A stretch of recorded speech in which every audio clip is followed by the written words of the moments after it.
आप सभी प्रिय दर्शकों का हमारे YouTube चैनल ज्ञान सागर की कहानी में बहुत बहुत स्वागत है। मित्रों, आज की जो कहानी है, आज का जो प्रसंग है, इसमें यह बताया गया है कि किन गलतियों के कारण माँ लक्ष्मी घर छोड़कर चली जाती हैं। तो आइए इस कहानी को ध्यान से सुनते हैं। एक समय की बात है, एक चकवा और एक चकवी नदी किनारे क्रीड़ा कर रहे थे। तभी चकवी के मन में एक प्रश्न उठता है और वह तुरंत आकर के चकवा से पूछती है, हे स्वामी, मेरे मन में एक प्रश्न बहुत समय से चल रहा है, कृपया करके इसका उत्तर देने का कष्ट करें। तब चकवा बोलता है, हे चकवी, ऐसा कौन सा प्रश्न है जो तुम्हें परेशान कर रहा है, कृपया करके हमें बताओ। यदि मुझे उसका जवाब पता होगा तो मैं उसका प्रत्युत्तर देने का अवश्य प्रयास करूंगा। तब चकवी बोलती है, हे स्वामी, मेरे मन में यह प्रश्न है कि किसी भी मनुष्य को ऐसा कौन सा कार्य नहीं करना चाहिए जिससे कि माँ लक्ष्मी उनसे नाराज होकर घर छोड़कर ना जाए।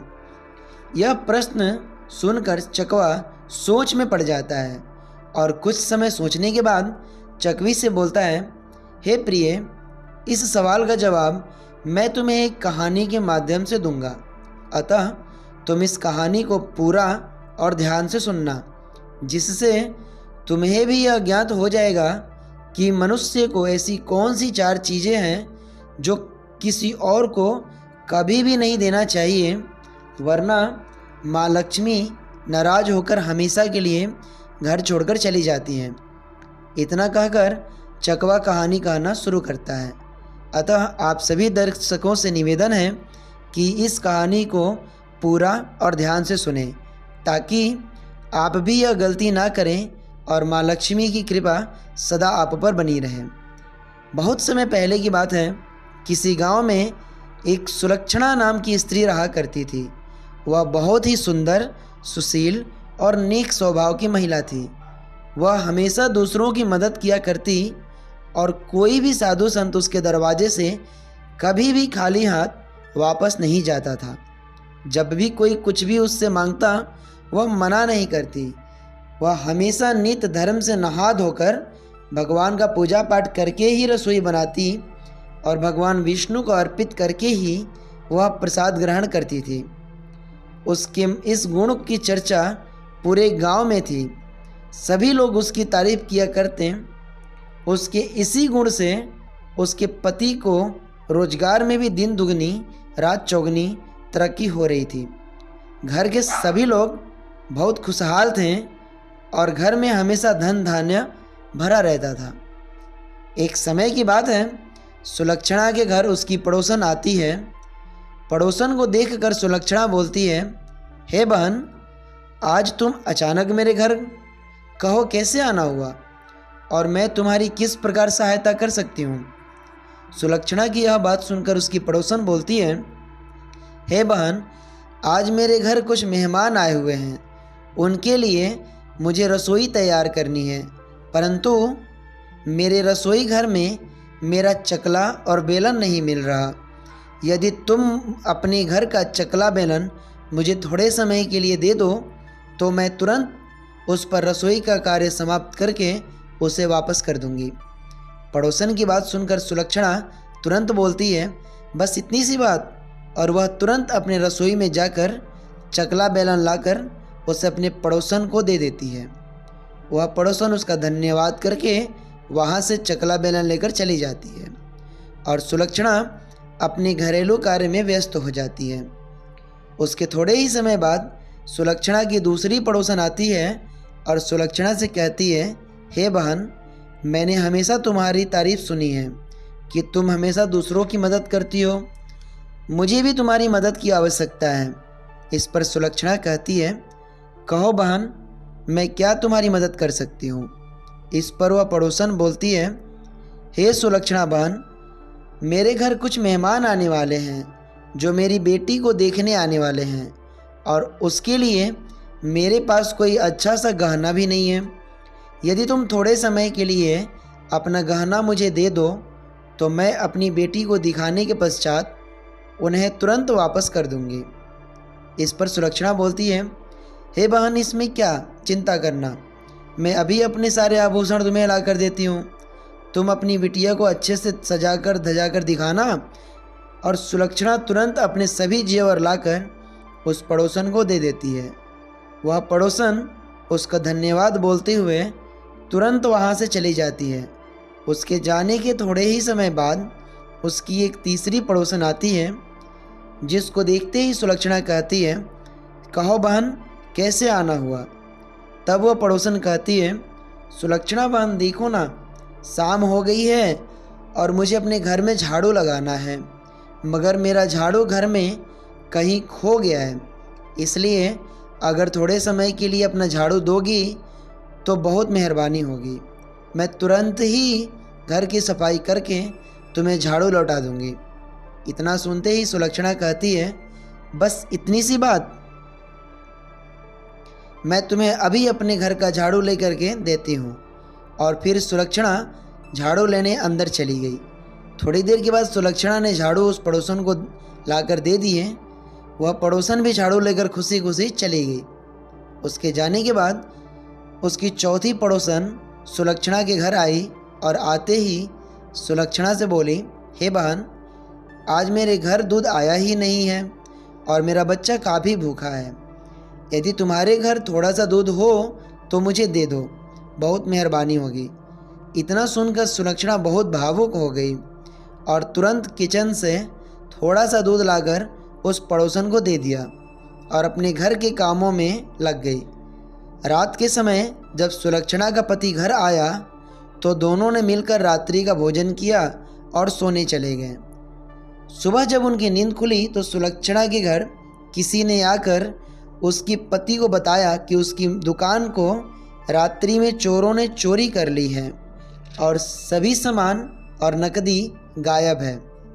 इतना सुनकर सुलक्षणा का पति दौड़ते हुए अपने दुकान पर पहुंचा और वहां जाकर देखा कि सच में चोरों ने सब कुछ चोरी कर लिया है।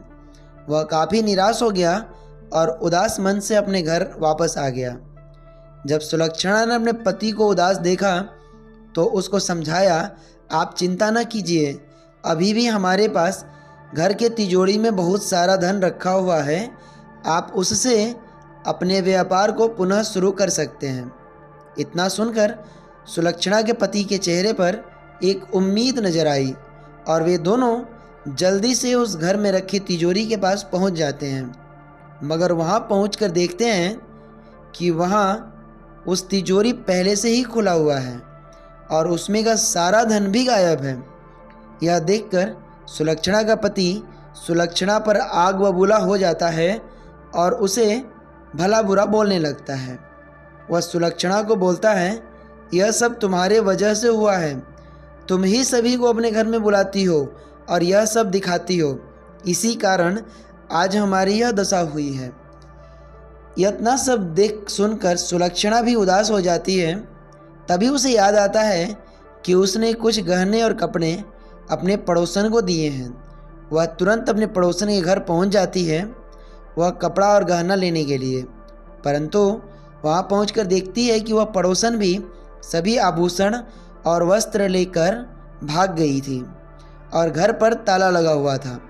यह सब देखकर वह उदास मन से घर लौट आती है। इधर सुलक्षणा का पति पहले से ही बहुत गुस्से में आग बबूला था। वह सुलक्षणा को बहुत भला बुरा बोलता है और तुरंत उसे अपने घर से निकाल देता है। सुलक्षणा रोते हुए पास के ही लक्ष्मी माँ के मंदिर में पहुँच जाती है और रोते हुए बोलती है, हे माँ, मैंने हमेशा दूसरों की मदद की है, हमेशा दूसरों का भला किया है, फिर मेरे साथ ऐसा क्यों हुआ कि आप मुझे छोड़कर चली गईं और मेरे पति ने भी मेरा त्याग कर दिया। अब मैं कहाँ जाऊँगी, किसके सहारे रहूँगी। इतना कहकर सुलक्षणा पास में ही एक बहती हुई नदी के पास पहुँच जाती है और माँ लक्ष्मी का गुहार लगाते हुए बोलती है, हे माँ, आप तो सब जानती हैं कि मेरे पति ने भी मेरा त्याग कर दिया है, अब मैं जी कर भी क्या करूँगी, इसलिए अब मैं अपने प्राण को त्याग रही हूँ। मुझसे कोई गलती हो गई हो तो माफ़ करना। इतना कहकर वह जैसे ही उस नदी में कूदने वाली होती है, तभी माता लक्ष्मी प्रकट हो जाती हैं और सुलक्षणा को कूदने से रोक देती हैं।